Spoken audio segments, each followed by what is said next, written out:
Okay, now for this second video, I'll be demonstrating on how we add. So this will be the first part of configuring DHCP server to our, the DHCP role to our server. So this is the first part, or this is the part one, wherein we need to add the role of the DHCP. So as you can see in the left portion, there are no roles yet added into our server. So the first role that we're going to add is the DHCP server. So all we need to do is just go to the manage. Okay, so we click on manage in the server manager, then we add roles and features. Okay, so as you can see, there are a few reminders before we proceed with our installation. So make sure that your administrator account has a strong password. So if your account doesn't have, or if the account that you use in logging in to this computer or server doesn't have a password, so all you have to do is just go to the control panel, then you choose user accounts, then again user accounts, and then you click on manage another account.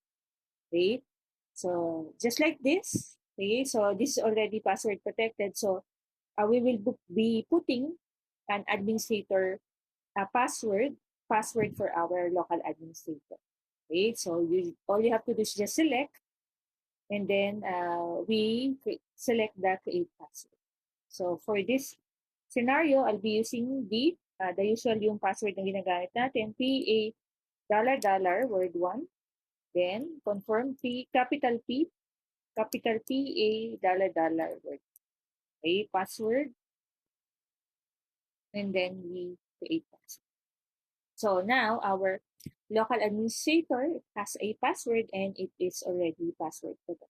So that is how you put or create a password for your administrator account. So you just click close it, and then yan. So network settings such as static IP addresses are configured. So from the first video, my first demo video, I already configured a static IP for my server. And we will assume that the most current security update was installed.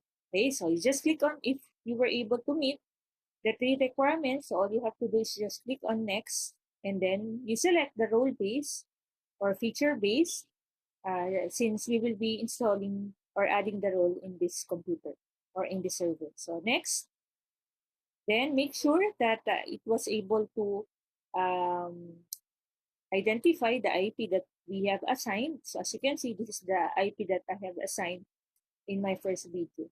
And then we select the default setting, select a server from the server pool.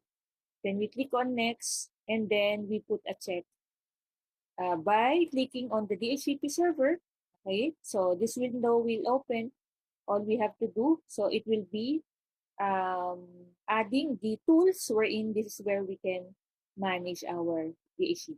So you just click on add features.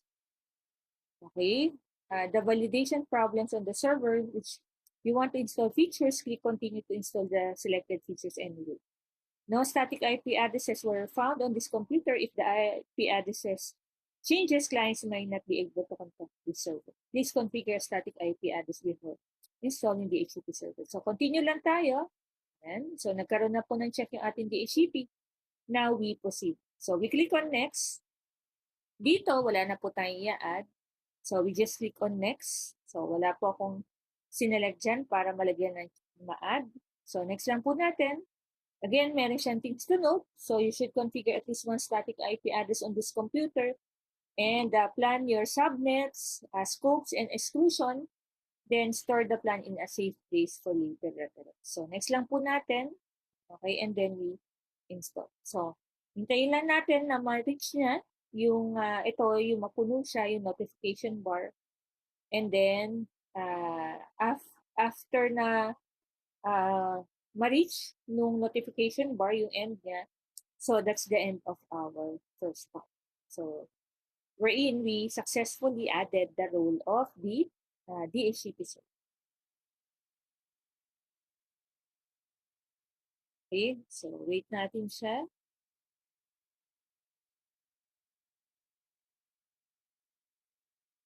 So, have 5 minutes pa naman. So, medyo mabilis-bilis pa yung, hindi pa naman ganun katagal yung video na to. So, at least medyo hindi pa tayo tatamarin kapag ka pinanood natin. So, ayan. So, almost 75% na. So, wait lang natin na matapos.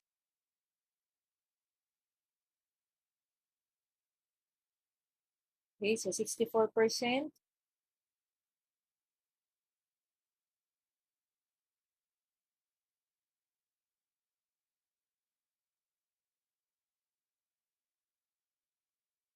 Okay, sa adding part, ito yung pinakamadali naman. Ang pinakamahirap is the um, configuration of the part. So, ayan. So, we already, it has reached the notification bar. So, in order to finish the adding, so we just have to click on the complete DHCP configuration or we can select this exclamation point. So, parehas lang po yun na mangyayari sa kanila. So, complete, click na lang natin, then we just click on commit.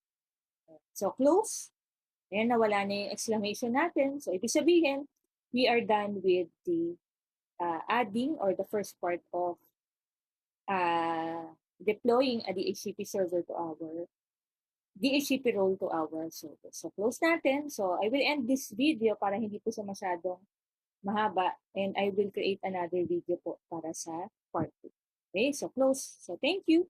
So, I hope this video will help you to review for our practical exam. Okay, thank you po.